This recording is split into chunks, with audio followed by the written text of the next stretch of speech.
오늘 본 말씀은 크게 세 부분으로 나눌 수 있을 것 같은데요. 그 첫 번째 부분은 그 베드로의 설교 부분으로서 이 복음의 선포 부분입니다. 또 두 번째 부분은 그리스도인이 되는 부분으로서 그리스도인이란 무엇인가 라는 부분이에요. 또 세 번째 부분은 그리스도인들의 그 변화된 그 부분으로서 그리스도인의 성장, 이렇게 보시면 될 것 같습니다. 이렇게 세 부분으로 나누어집니다. 지난 주일 말씀에서는 우리는 성령이 임한다는 것이 과연 어떤 의미인지에 관하여 배웠습니다. 성령이 임하여 교회가 시작되는 장면을 보았죠. 그럼 그렇게 시작된 교회는 무엇을 하는 곳일까요? 오늘 설교 제목이 교회에선 무슨 일이입니다. 교회에선 무슨 일이 벌어지고 있을까요? 교회에서 끊임없이 이루어져야 하는 것이 무엇일까요? 라는 거죠. 교회에선 무슨 일이? 라는 질문에 대한 답이 방금 말씀드린 오늘 본문의 세 가지 주제입니다. 복음, 말씀 선포, 또 그리스도인 되기, 또 그리스도인의 성장, 이렇게 세 가지이죠. 마가의 다락방에 성령이 임하고 난 직후 가장 먼저 일어난 일이 베드로를 통한 말씀 선포입니다.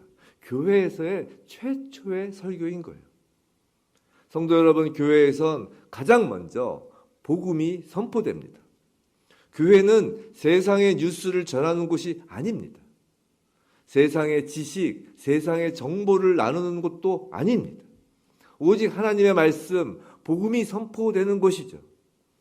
교회의 첫 설교인 베드로의 설교는 교회에서 선포되는 그 모든 설교들, 그 모든 말씀의 그 기본이 무엇인지를 보여주는 설교예요. 그걸 간략히 한번 살펴볼까 합니다. 그 베드로의 그 설교 특징 중 하나는 자신의 생각이나 자신 개인의 그 가치관에 기초하여 설교하지 않는다는 거예요. 베드로는 철저히 말씀, 성경에 기초하여 설교하죠. 베드로는 요엘서와 시편에 기초하여 설교합니다. 설교는요, 예화에 기초하는 것이 아닙니다.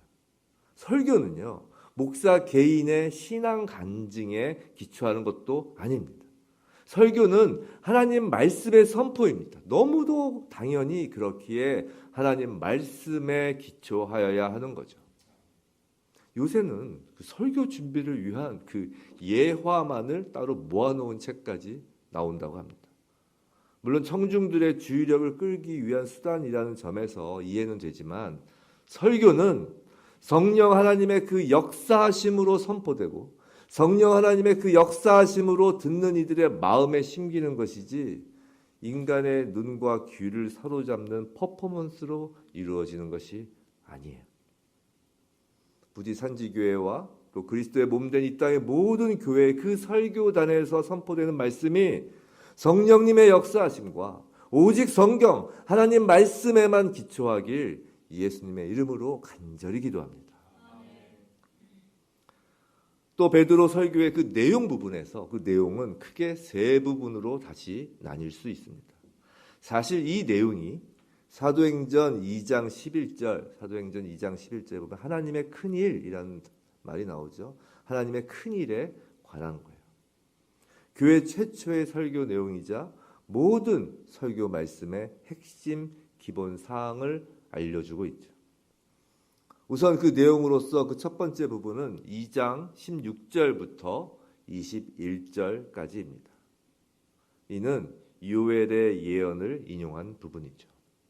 17절 하나님이 말씀하시기를 말세에 내가 내 영을 모든 육체에 부어주리니 라고 합니다.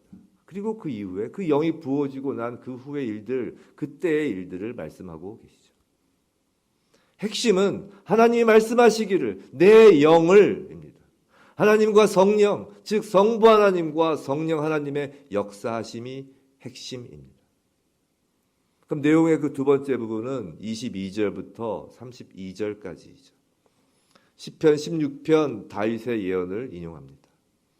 본문 22절 하나님께서 나사렛 예수로 큰 권능과 기사와 표적을 너희 가운데서 베푸사라고 하면서 두 번째 주제를 시작하는 거예요. 이후 다윗의 자손으로 오신 예수의 탄생과 죽음, 부활을 말씀하고 있죠.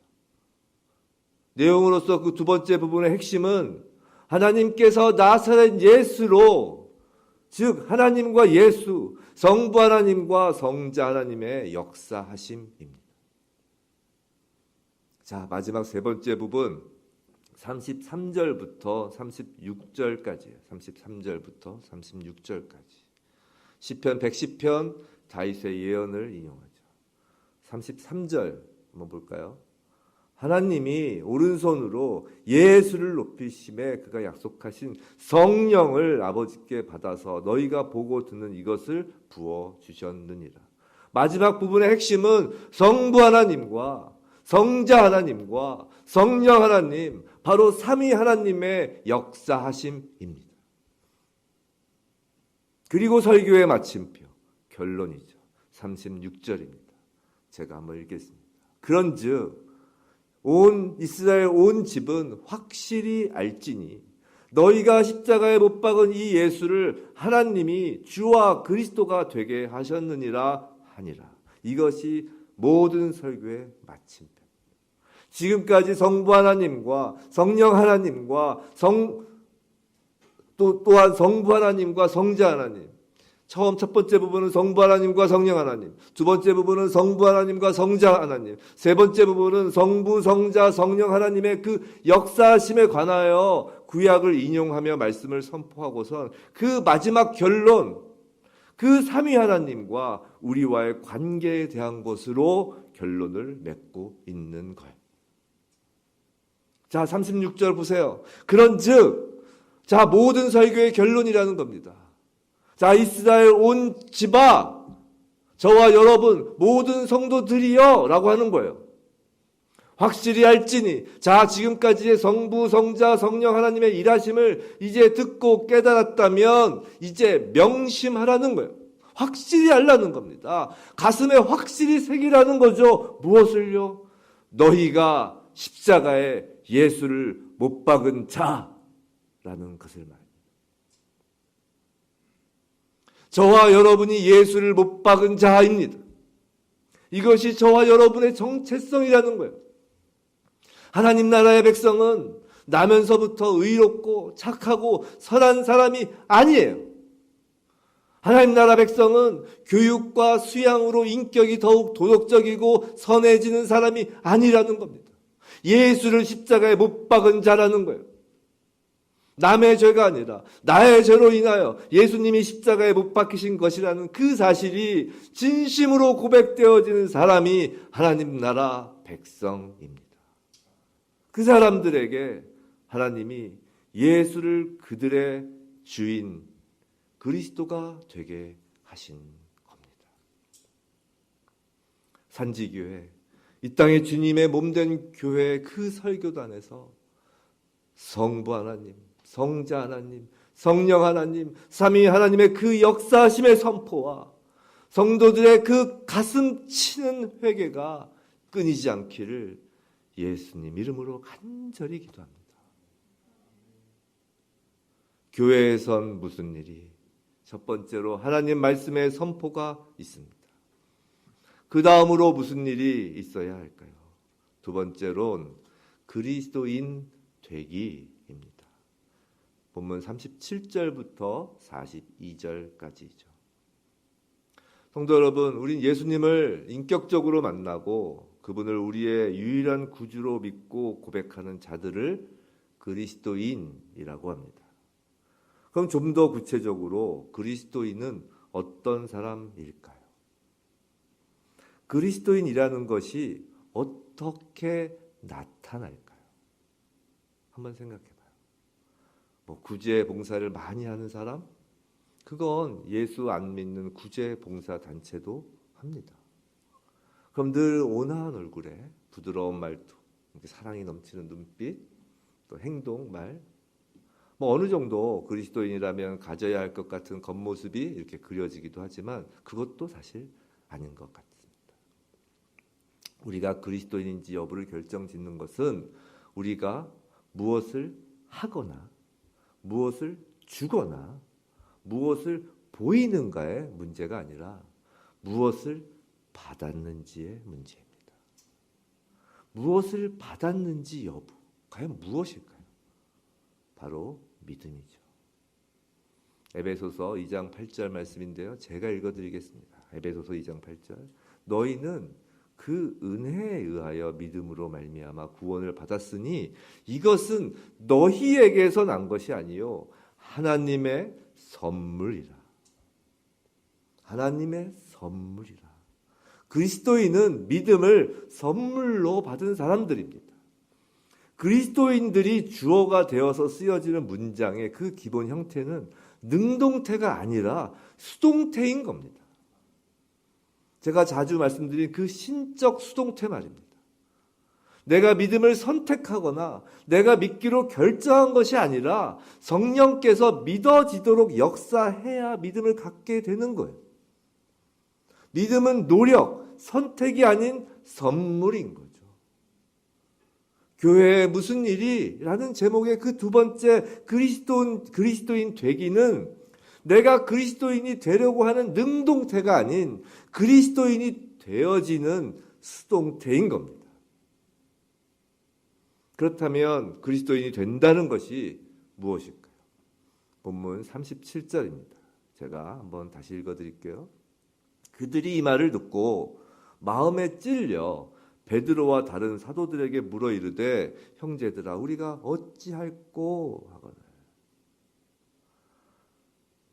그리스도인이 된다라는 것, 우선 지금까지 우리가 가지고 있던 예수 그리스도에 대한 생각, 그분에 대한 그 마음이 완전히 바뀌는 거예요. 세계 4대 성인 중 한 분, 인간으로서 매우 훌륭하신 분, 사랑이 많으신 분, 그저 나를 구원하신 분, 이를 위해 십자가에 못 박히시고 부활하신 능력이 많으신 분, 이런 머릿속에 머무른 예수에 대한 생각이 완전히 바뀌어지는 겁니다. 예수를 제대로 만나면, 예수를 제대로 알게 되면, 성령님이 예수를 진짜로 알게 하시면 37절 찔리는 거예요. 여기서 찔려라는 원어는 카타니소라는 단어의 그 신적 수동태인 카테뉘게산이란 말을 씁니다. 신적 수동태예요. 찔리는 것, 우리의 능동적인 감정, 생각이 아니라는 거예요.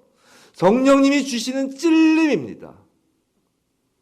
그런데 이 카타니소, 찔려의 그 본래 의미는 말발굽에 움푹 패인 상태를 말하는 거예요.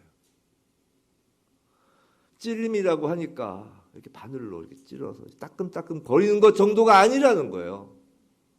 움푹 말발굽이 패일 정도의 충격입니다.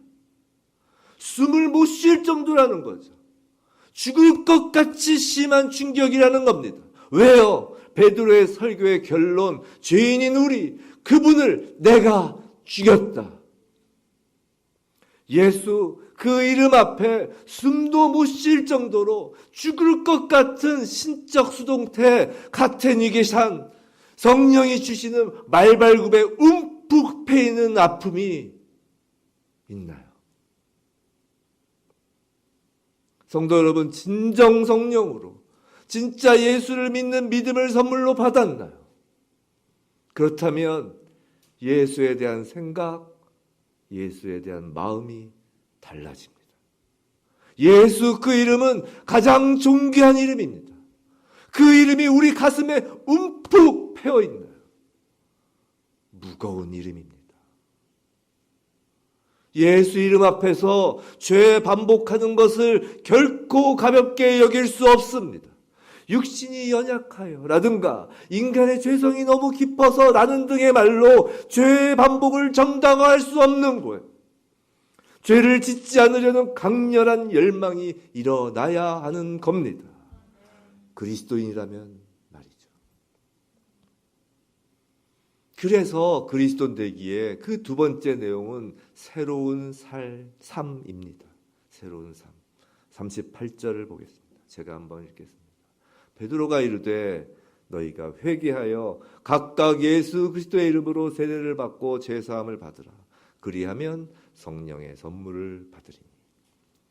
사실 우리는 이 구절에서 그 쓰여진 순서, 그 회개, 세례, 죄사함, 성령 이렇게 순차적으로 그리스도인이 되는 것으로 잘못 알 수 있습니다.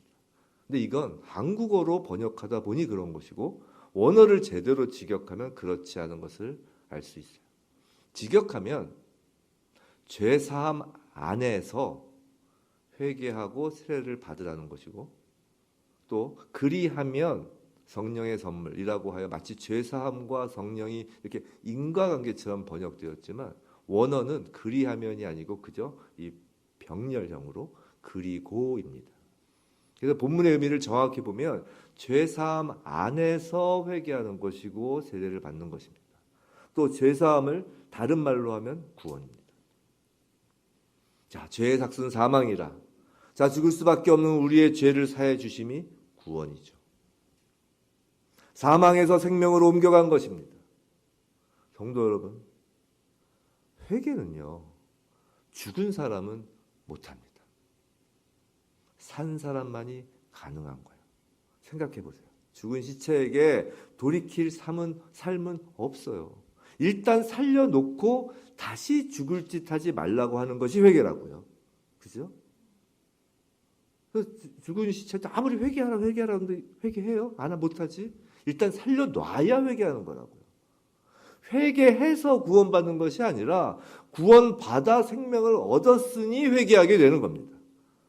회개는 구원의 조건이 아니라 구원의 열매입니다. 회개, 메타노에오, 이건 후회하는 심정, 찔리는 감정 이런 것이 아닙니다. 이건 가던 길을 되돌리는 거죠. 자, 죄사함을 받았기에, 자, 죽음에서 생명으로 옮겨졌기에 이제 이전에 옛날에 가던 그 길로 가면 죽음이 기다리는 것을 잘 알기 때문에 너무도 자연스럽게 그 길로 안 가고 발걸음을 돌이켜 길이신 예수를 따라가는 것. 그것이 회개이고 그리스도인이라면 너무도 당연한 삶의 변화, 새로운 삶인 겁니다.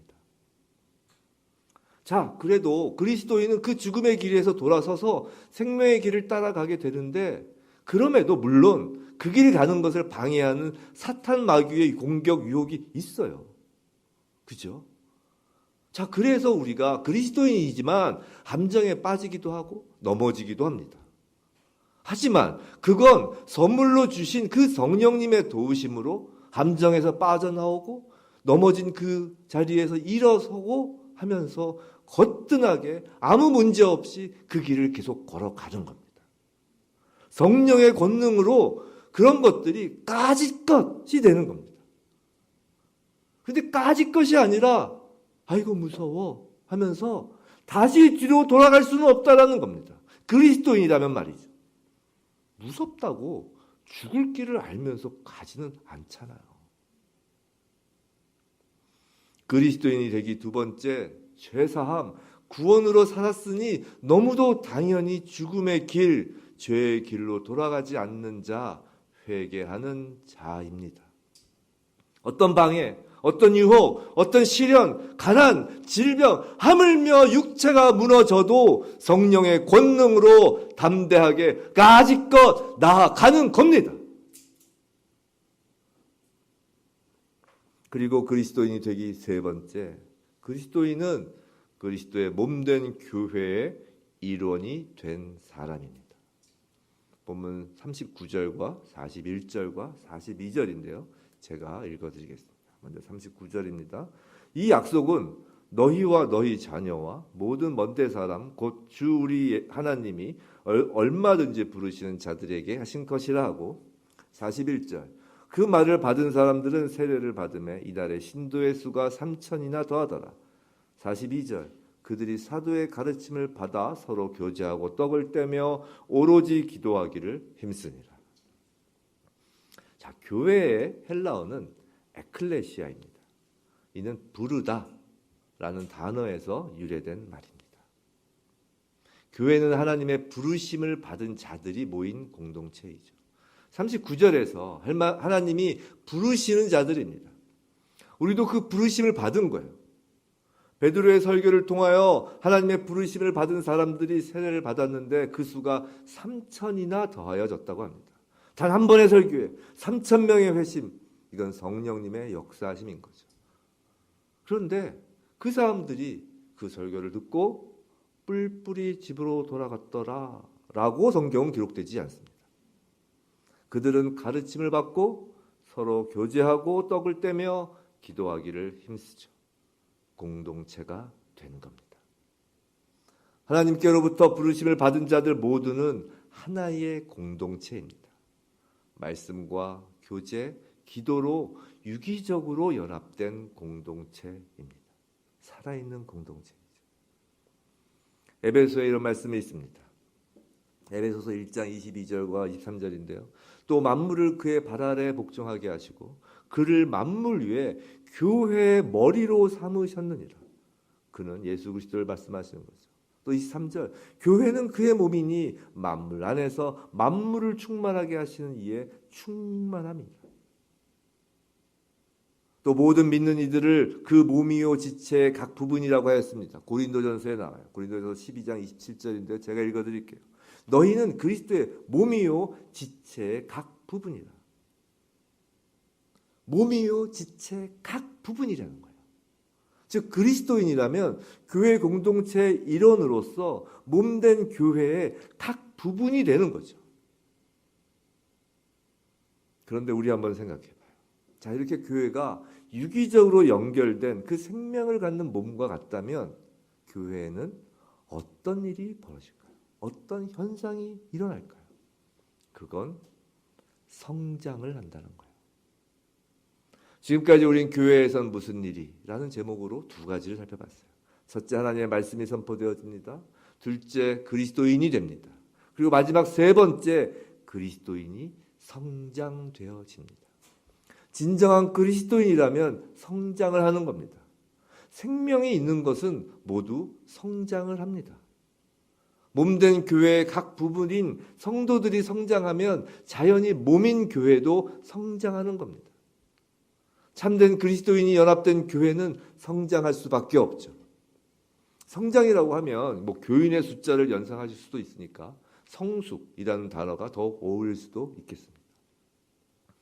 제가 말씀 하나를 읽어드리겠는데요. 우리 성경을 한번 찾아봤으면 좋겠습니다. 에베소서 4장 찾아보시죠. 4장 11절 말씀인데요. 신약 성경 314면에 있습니다. 사도행전 오늘 본문을 이렇게 딱 짚어놓으시고 이렇게 끈이나 손가락 이렇게 딱 짚어놓으시고 신약 314면 에베소서 4장 11절부터 기니까 성경 한번 찾아보죠.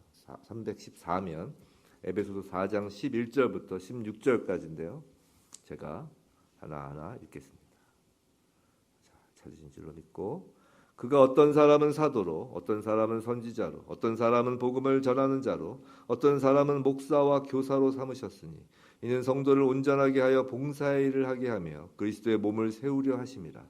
우리가 다 하나님의 아들을 믿는 것과 아는 일에 하나가 되어 온전한 사람을 이루어 그리스도의 장성한 분량이 충만한 데까지 이르리니 이는 우리가 이제부터 어린아이가 되지 아니하여 사람의 속임수와 간사한 유혹에 빠져 온갖 교훈의 풍조에 밀려 요동하지 않게 하려 함이라.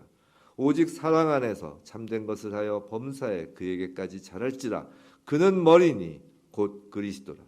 그에게서 온몸이 각 마디를 통하여 도움을 받음으로 연결되고 결합되어 각 지체의 분량대로 역사하여 그 몸을 자라게 하며 사랑 안에서 스스로 세우느니라.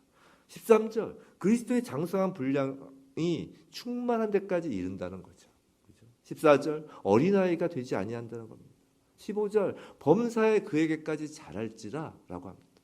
16절 그에게서 온몸이 각 마디를 통하여 도움을 받음으로 연결되고 결합되어 각 지체의 분량대로 역사하여 그 몸을 자라게 하여 사랑 안에서 스스로 세우느니라 라고 하죠. 각 지체의 분량대로 그 몸, 교회를 자라게 한다는 거예요. 교회에서 무슨 일이?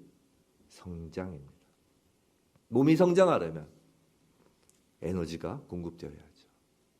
영양소를 흡수하여야 성장을 합니다. 그것이 사도행전 2장 42절입니다. 다시 본문 사도행전 2장 42절로 다시 돌아가겠습니다. 그들이 사도의 가르침을 받아 서로 교제하고 떡을 떼며 오로지 기도하기를 힘쓰니라. 이것이 영양소입니다. 이것이 성장의 원천이죠. 사도의 가르침, 그 가르침이 무언가요? 성경 공부로 인한 성경 지식? 신학교는 교회라고 하지 않습니다. 성경 공부만으로, 성경 지식만으로 성장하는 것이 아닙니다. 웃고 울리는 감동? 아닙니다. 여기는 사람을 웃고 울리게 하는 그런 엔터테인먼트 기관이 아닙니다. 사도들의 가르침은 오직 복음입니다. 그리고 복음은 36절 예수님이 그리스도이시고 주님이시라는 거예요. 그분이 나의 죄를 사하여 주시기 위해 십자가에서 죽으시고 부활하시고 승천하셨다는 소식이 복된 소식, 복음입니다. 교회에서 복음을 반복해도 절대 과하지 않습니다. 성도는요, 교회는요, 복음 안에서만 성장합니다. 그 어떤 다른 소식에서, 그 어떤 다른 말에서 성장하지 않습니다. 두 번째로 교제입니다. 근데 여기서 말하는 교제는 서로 친한 사람과 담소를 나누며 시간을 보내는 것, 한 주간 있었던 개인사를 나누는 것, 그런 것을 의미하는 것이 아니에요. 그 교제를 대표적으로 보여주는 것이 바로 44절, 45절, 46절입니다. 믿는 사람이 다 함께 있어 모든 물건을 서로 통용하고 또 재산과 소유를 팔아 각 사람의 필요를 따라 나눠주며 날마다 마음을 같이하여 성전에 모이기를 힘쓰고 집에서 떡을 떼며 기쁨과 순전한 마음으로 음식을 먹고. 우린 이 44절부터 46절 말씀을 보면서 마치 교회란 자기 소유를 다 팔아 나눠주어야 하는 곳, 또 함께 한 집에서 공동생활을 해야 하는 것처럼 오해하기도 합니다. 초기 교회에선 그런 것이 필요할 수도 있겠죠. 그런데 무명의 독지가도 자신의 소유를 다 팔아 나눠주기도 합니다. 그런데 이런 경우를 교제라고 하지는 않죠. 또 숙식을 함께하는 종교 집단으로는 사이비 이단들이 주로 그러합니다. 함께 비참하게 살죠. 그게 성경에서 말하는 교제도 아닐 거예요. 성경에서 말하는 교제, 이것은 코이노이아, 이 교제란 몸의 지체의식입니다. 가족처럼 친밀한 연대감을 갖는 거죠. 주 안에서 모두가 한 형제 자매인 거예요. 이러한 교제는 서로의 부족한 부분을 서로 채워줍니다. 다른 지체가 성장할 수 있도록 서로 돕죠. 몸의 지체 중 한 부분만 너무 빨리 성장해도 몸 전체가 이상해지는 거예요. 기다릴 땐 기다리고, 끌어줄 땐 끌어주고, 부족할 땐 채워주고, 그때 몸된 교회가 성장합니다. 성도 간에 서로 연결되어 있지 않으면 성장할 수가 없어요. 몸의 지체가 이렇게 서로 연결되어 있지 않다면, 팔다리 다 연결되어 있지 않다면 성장할 수 없는 것과 같습니다. 서로 연결되어 있어야 성장하는 거예요. 성도 여러분, 우린 전염병으로 말미암아 예배를 방송을 통하여 드리고 있습니다. 그러나 지체는 떨어질 수는 없어요. 이럴 때일수록 성도님들 서로 이렇게 카톡이나 전화 등 서로 연락을 자주 하시기 바랍니다. 꼭 그러시길 권합니다. 연락하면 좀 어색할 수 있는, 오히려 그런 평소에 별로 친하지 않았던 분들에게도 이 기회에 카톡 드리는 것을 더욱 추천합니다. 왜 연락하셨어요? 그러면은 목사님이 하라고 했습니다. 이렇게 하면서 연락하시는 거예요. 그동안 뭐 대화가 별로 없었던 분도 꼭입니다. 거기서부터 시작입니다. 교제에 힘쓰는 산지교회 되길 주님의 이름으로 기도합니다. 자, 마지막으로 그리스도인, 교회의 성장은 기도로서 가능합니다. 그리스도인의 성장이란 것은 그리스도의 장성한 분량이 충만한 데까지 이르는 그 과정이죠. 쉽게 말해서 그리스도의 장성한 분량, 예수님을 닮아가는 겁니다. 자, 기도란요, 단순히 무언가를 이렇게 달라는 것만이 기도가 아닙니다. 사실 기도는 하나님과의 친밀한 교제이죠. 하나님과의 깊은 사귐입니다. 우리가 새벽 예배를 사모할 수 있는 건 하나님과의 깊은 사귐을 그 새벽에 하는 거예요. 정해진 시간에. 자, 누군가와 그런 깊은 사귐을 하면 어떻게 되나요? 닮아갑니다. 부부가 점점 닮아가잖아요. 오래 연애해도 닮아가요. 기도하면 할수록, 기도가 깊어지면 깊어질수록, 하나님과의 그 사랑의 교제가 깊어질수록 하나님의 품성을 닮아가게 됩니다. 그것이 성장이잖아요. 그것이 성숙이죠. 성도 여러분, 기도 없는 성장, 그런 건 없습니다. 기도 없는 교회의 성장, 그건 그저 외형만 커지는 것뿐이에요. 성도 여러분, 성숙한 그리스도인이 되고 싶으신가요? 좀 더 예수님을 닮고 싶으신가요? 기도하시기 바랍니다. 교제하시기 바랍니다. 말씀을 늘 가까이 하시기 바랍니다. 우리가 사랑하는 사람과 교제를 할 때도 정해진 시간과, 저희 아지트라는 거 하잖아요. 아지트. 우리 몇 시에 여기서 만나자. 우리 아지트야. 그래서 아주 주기적으로 만나고 그것을 기뻐하고 서로 닮아가잖아요. 그런 점에서 새벽 예배가 참 좋은 장소가 될 수도 있습니다. 늘 그 시간에 하나님과 깊은 교제를 하는 거죠. 성도 여러분, 성령님의 역사하심에 따라 성경에 기초하여 삼위 하나님의 역사하심이 언제나 산지교회 설교단에서 선포되기를 바랍니다. 산지교회가 말씀으로 내가 죄인임을, 예수를 십자가에 못 박은 자임을 깨닫고 마치 그 말발굽에 가슴이 패이듯 아파하는 그런 성도 공동체이길 바랍니다. 그리하여 하나님의 그 부르심으로 진정한 그리스도인으로 거듭난 자들이 다시는 죄의 길, 사망의 길로 돌아가지 않는 공동체, 그 성도 공동체 교회이길 원합니다. 그리고 말씀으로, 성도 간의 교제로, 하나님과의 친밀한 사귐, 그 기도로 그리스도의 장성한 분량만큼 더욱 성장, 성숙하여 가는 그리스도인 산지교회 되길 기도합니다. 부디 저와 여러분, 산지교회, 열방의 모든 교회에 이와 같은 일이 풍성히 넘치길 주님의 이름으로 축원합니다.